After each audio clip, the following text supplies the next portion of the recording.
sábado para todos. Bienvenidos. Gracias por estar aquí para alabar a nuestro Señor en este día de hoy, sábado. El tema que tenemos hoy se titula así: tormenta. El hermano leyó una parte de la historia que sucedió en el mar de Galilea. Pero antes de esto todos tenemos tormentas en nuestras vidas, y yo creo que en la vida de todas las personas tenemos que pasar varias tormentas.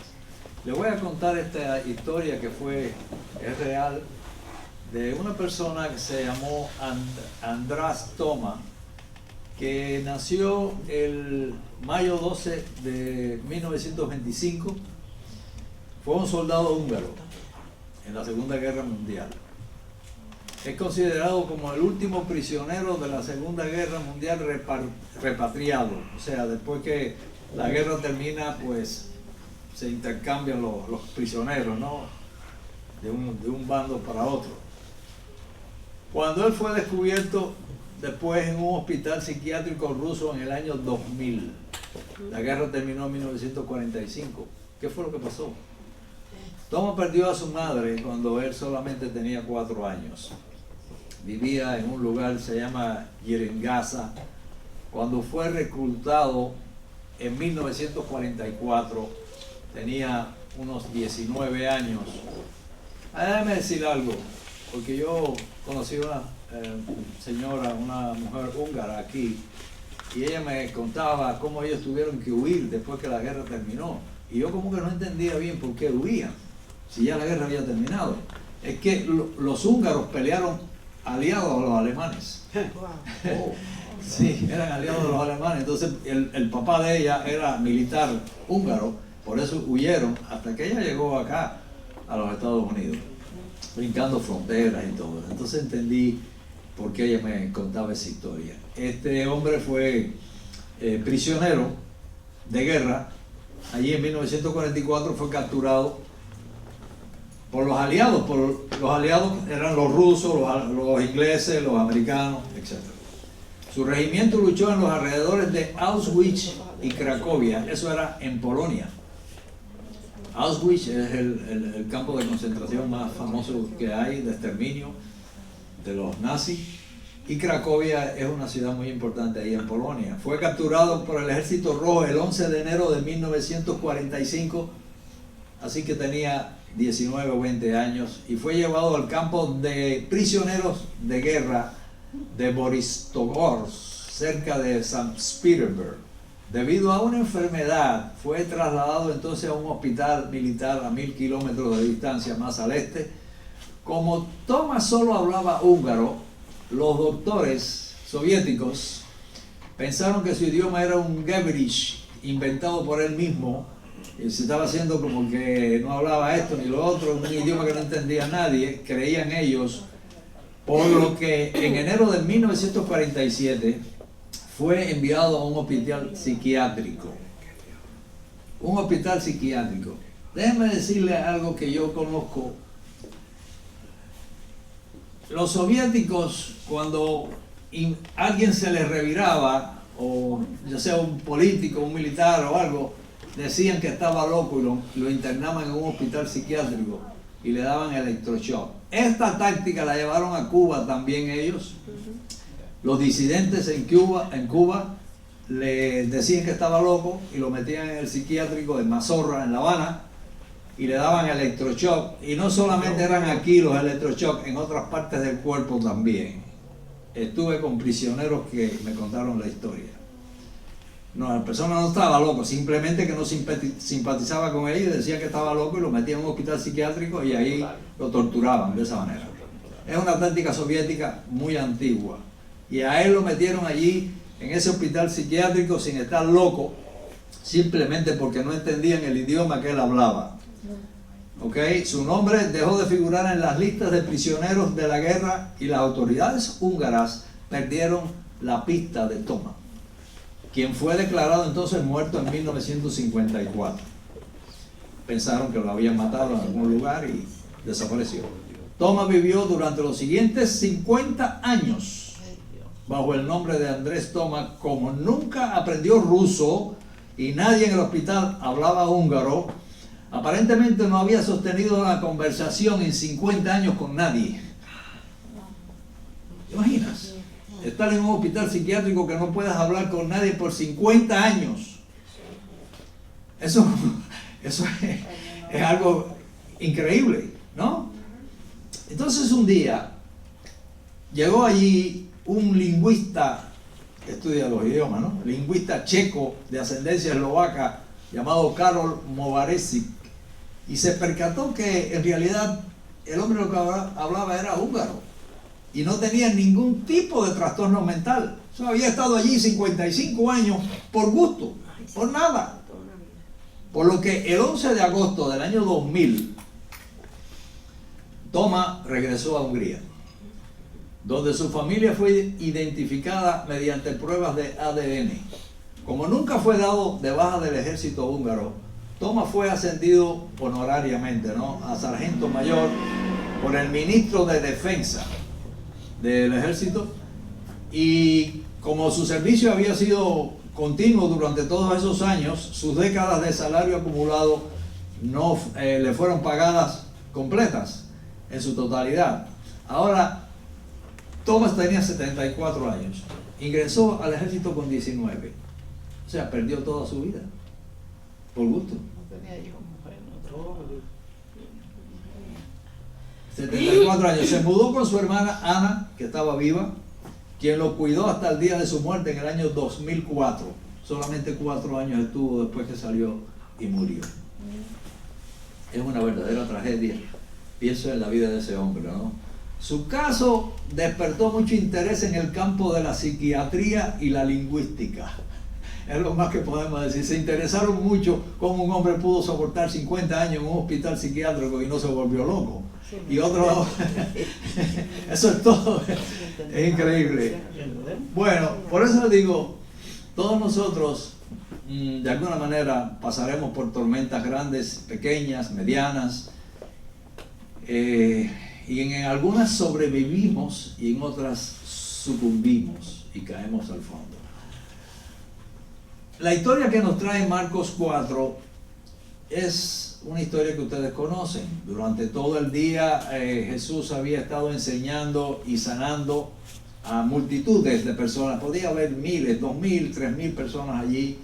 Y al llegar la noche, la muchedumbre se agolpaba todavía alrededor de él. Había estado día tras día atendiéndolos, sanándolos y dándoles de comer, etc. La región situada al oriente de Genesaret. Genesaret es la región donde está el lago de Galilea. El lago de Galilea le dicen el lago de Galilea, el lago de Genesaret, todos esos nombres, mar de Galilea, etc. Pero es lo mismo. Pero toda aquella región es Genesaret. Así que a la parte este, al lado allá del lago, habían algunas villas y algunas aldeas, no era muy poblado, pero la mayoría de las personas que vivían allí eran más paganas, había más paganos y algunos judíos que vivían allí. Así que él dijo, quiero irme hacia el lado allá del lago, ya oscureciendo, ya al atardecer, para ver si podía descansar. Estaba muerto de sueño, de cansancio, de no comer, de hambre, de todo. Así es que allí los discípulos se montaron en el barco con él y empezaron a navegar para allá, para irse con él a ese lugar. Pero la multitud, había varios barcos allí también, y la multitud que estaba, se llenaron los barcos porque querían seguir atrás de Jesús. Así que también iban para allá navegando. Había muchos barcos allí también de pescas y de pasajeros porque ellos se montaron allí. Jesús estaba muy agotado, muy cansado por el cansancio de todo el día, del sol, del calor, del hambre. No había parado en todo el día. Así que cuando llegó al barco, se acostó en la popa. La popa, sabemos que es la parte de atrás del barco, la proa es la parte de adelante.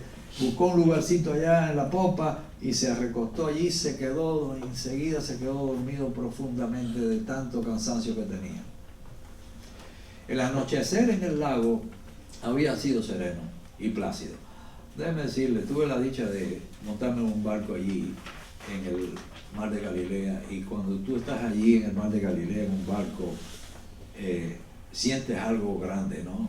Porque estás pensando que Él estuvo allí, que Él navegó allí muchas veces, y es una experiencia que no lo olvidas fácil, ¿no? El anochecer había sido sereno y plácido, y la calma reinaba sobre el lago. El lago tiene una gran... es un lago, pero parece un mar. Le voy a decir las dimensiones ahora del lago. Tiene una longitud de 21 kilómetros, un ancho de 12 kilómetros, una superficie de 166 kilómetros cuadrados, y tiene una costa de 53 kilómetros.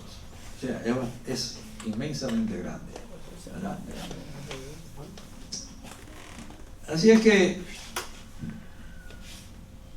todo estaba tranquilo, apacible, la noche estaba cayendo y ellos iban navegando hacia la parte este del lago, pero de repente se puso negro y empezó a formarse nubes negras y oscuridad y vientos y relámpagos. Empezó a formarse una tormenta de pronto, y la tempestad empezó a caer, empezó a llover, empezó a soplar los vientos y empezaron las olas y se revolvió aquello. Dice que ese lago, esas cosas suceden allí muy a menudo, que de repente se forma una tempestad, sin más ni más.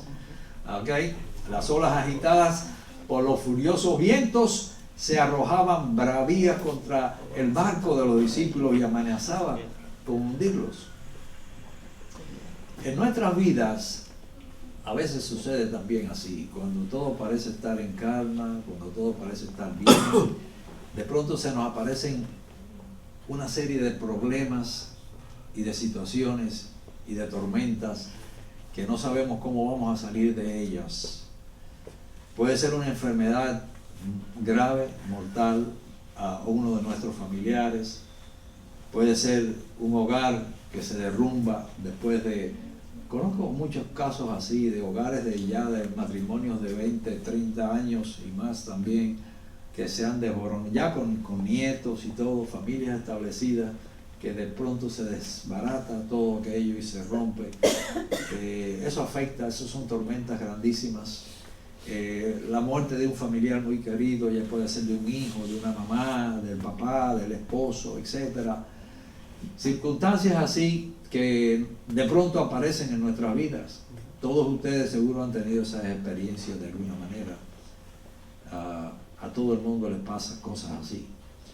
La muerte de un familiar muy cercano, en fin, pueden ser muchas cosas que de pronto se arrojan sobre nuestra vida y todo da un cambio drástico en nuestra vida. Pero aquellos hombres que estaban con Jesús eran expertos, habían pasado toda su vida navegando allí en aquel lago. Habían pasado muchas tormentas también en su vida. Pero esta vez la tormenta era sumamente poderosa y ellos vieron sus vidas en peligro. Estaban en verdaderos aprietos porque son barcos que no son grandes, realmente no son barcos grandes, son barcos pequeños, y en aquellos tiempos eran barcos de vela también. Se dieron cuenta de que tenían muchas posibilidades de hundirse y ser ahogados, morir. Absortos entonces en sus esfuerzos por salvarse. Y ahí está la parte que siempre también nosotros, cuando tenemos situaciones así tan difíciles, tratamos de hacerle frente a las situaciones y tratamos de ver cómo vamos a salir de esas situaciones. Y sin embargo nos olvidamos de que Jesús está en la barca, o quizás no está en la barca. ¿Está en tu barca Jesús cuando tú tienes esas situaciones o no? Porque hay una gran diferencia si Él no navega contigo en la barca tuya. Después que ellos trataron y vieron que no podían controlar aquello, se dieron cuenta entonces que Jesús había venido con ellos y que estaba en la barca en algún lugar. En algún lugar. Empezaron a buscarlo por todo el barco porque era oscuro, relámpagos, la lluvia, el viento, y no sabían dónde estaba hasta que lo vieron allá en un rincón en la popa, dormido profundamente, profundamente dormido. Entonces fueron allá y lo llamaron y dijo: Señor, tú no perecemos, Señor. ¿Qué? Pero Jesús no oía, porque los relámpagos eran tantos y el ruido era tanto que él no los oyó. Así que cuando ya no hay más salida a nosotros, entonces nos damos cuenta que hay un Dios en el cielo. Cuando ya estamos ya con el agua aquí, al cuello, como dice, o más arriba, entonces nos damos cuenta: ¿pero qué estoy haciendo? ¿Por qué yo no he buscado a Dios para que me ayude en esta situación? Que es siempre lo primero que teníamos que haber hecho. Lo primero que teníamos que haber hecho es buscar al Señor para que nos ayude a salir bien de la tormenta. Pero claro, ya lo buscamos cuando la tormenta está bien avanzada y cuando estamos bien en peligro ya de que el barco se rompa. Por eso decía, es importante que Él navegue con nosotros en la barca. Aunque vengan tormentas, si Él está en la barca, no hay problema. Pero si Jesús no llega a estar esa noche con ellos ahí en la barca, no hubieran sobrevivido la tormenta esa, se hubieran hundido. Se dieron cuenta entonces que su única salvación era acudir a Él y lo buscaron, como dije, y no los oía. Y todo parecía ahora que el barco se iba a hundir. De verdad, estaba en una situación muy precaria, muy difícil. ¿Sería posible que el que había sanado a tanta gente, el que había expulsado demonios, el que había resucitado muertos, ahora no los ayudara? Bueno, volvieron a llamar por el silbido rugiente del huracán, era incontenible. Entonces un relámpago iluminó la cara de Jesús y lo vieron allí, y entonces fueron allí directamente a donde estaba él durmiendo plácidamente. Y le dijeron: Señor, sálvanos que perecemos.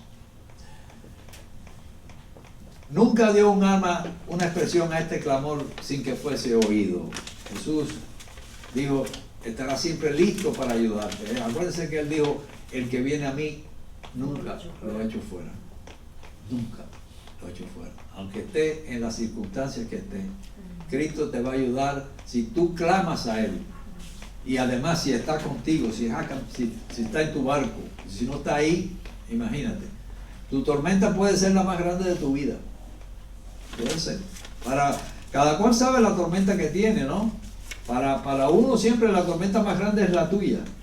Porque la de otro tú no la sientes. Tú la conoces y eso, pero el que la sufre es la otra persona. O sea, cada uno de nosotros tiene o ha tenido una tormenta grande en su vida. Lo sabemos, lo sabemos. Pero una cosa te digo: si tú clamas a Dios con todas las fuerzas de tu alma, Él te extenderá la mano y te levantará. Y si decides seguirlo, te sacará a flote de esa tormenta. Él es capaz de hacerte renacer, recomenzar tu vida, por muy destruida que haya quedado por la tormenta que pasó. Y volverá la paz y la calma a tu angustiada vida. Eso sí lo sé yo y lo sabemos mucho. En ese momento Jesús se puso de pie. Dijo: ¿qué es lo que pasa? No, ¿qué tanto lío? ¿Qué tanto problema? Se puso de pie en medio de los discípulos y en medio de la terrible tempestad, de la terrible tormenta aquella, levantó su mano y gritó: calla, enmudece. ¿Saben que busqué exactamente, más adelante? Digo, calla, enmudece. Entonces dice que la tempestad cesó, paró el viento, se puso todo en calma otra vez. Todo sereno. Entonces los discípulos, y salieron las estrellas también, y brillaron las estrellas como si no hubiera pasado nada. Todo se aclaró. Volvieron. Ahora el barco navegaba por un mar sereno y apacible. Eso es lo que puede hacer Jesús en tu vida y en la vida de cada uno de nosotros. Si estás en medio de una tormenta ahora mismo y sientes que tu barca se hunde en el mar de la desesperación, entonces tienes que acudir a Jesús y decirle, Señor, sálvame, ayúdame.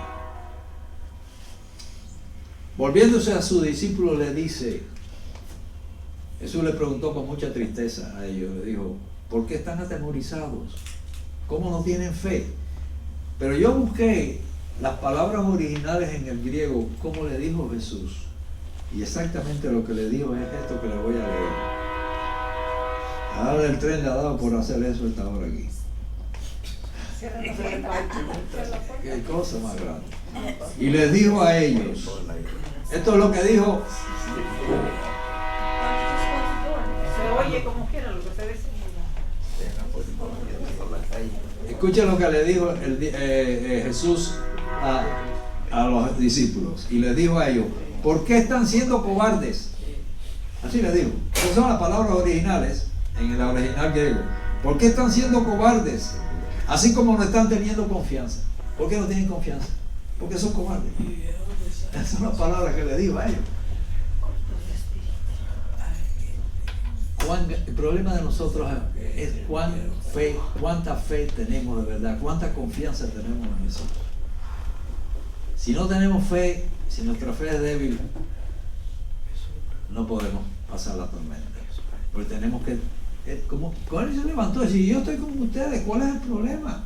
¿Por qué tienen miedo? ¿Por qué son cobardes? ¿Dónde está la fe de ustedes? Ustedes no me conocen a mí todavía.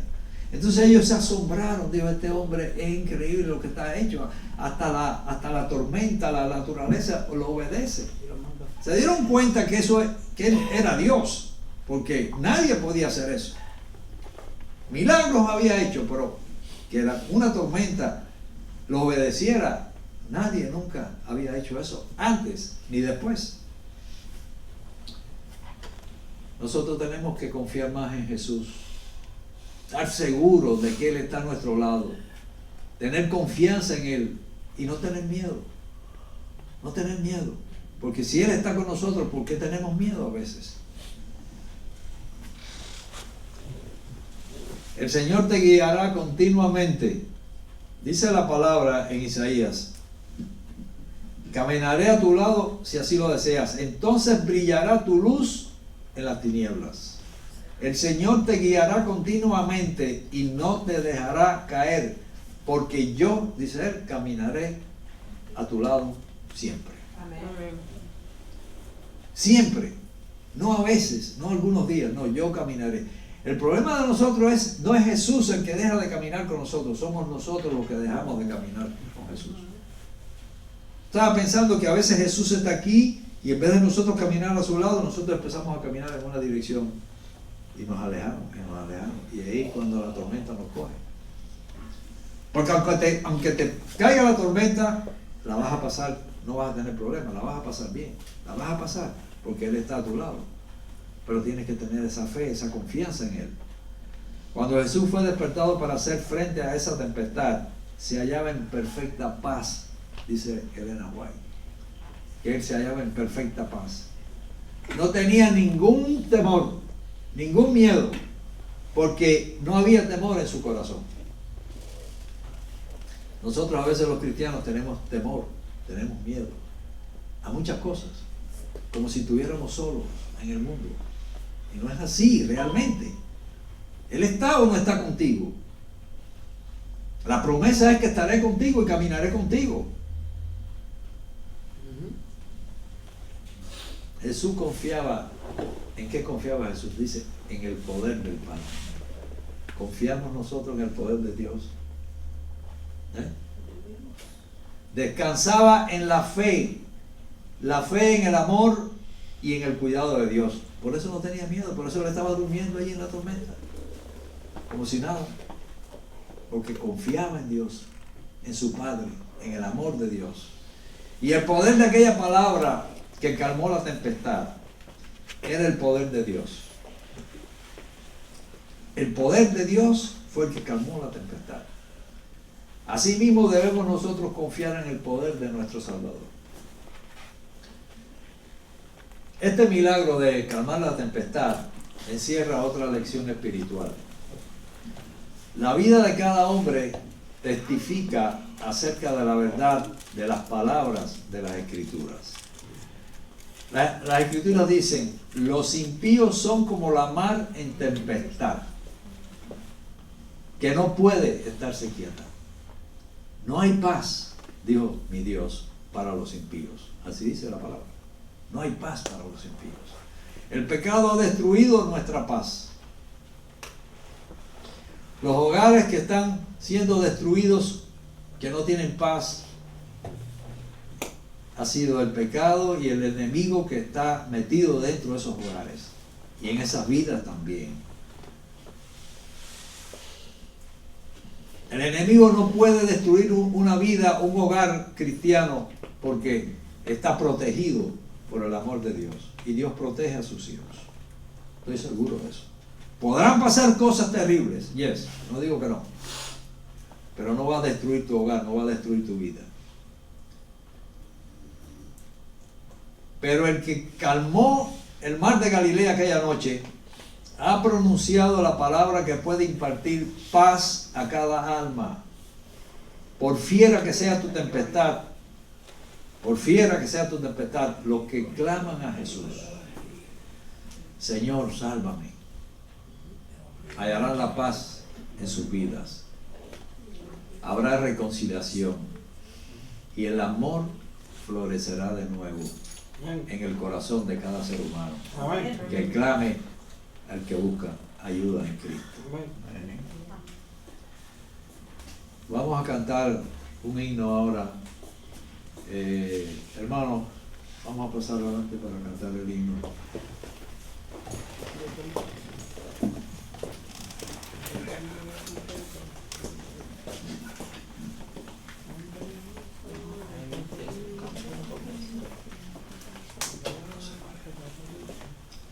El himno que tenemos en el programa.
Bueno,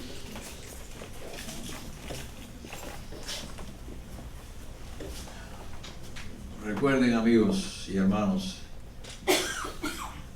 lo único que tenemos que hacer es pedirle al Señor que navegue con nosotros en el mar de la vida. Amén. Amén. Que podamos caminar con Él y navegar con Él hasta que lleguemos a la Canaán celestial. Habrá turbulencias, habrá tormentas, no importa. Cristo está contigo, a tu lado. Y tú vas a llegar a la tierra prometida. Amén. Oremos.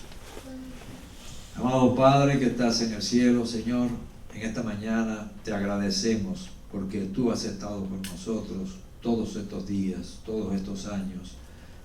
Gracias porque sin ti la vida no tiene sentido, Señor. Bendícenos, Padre, porque tener la seguridad de que tú estás con nosotros es tener la vida eterna, Señor. Danos tu bendición en esta mañana hermosa de sábado. Bendice a cada uno de nuestros hermanos y amigos que están aquí y que ellos puedan tomar la decisión más importante de su vida. la de caminar contigo hasta el día final. Amén. En el nombre de Jesús te lo pido.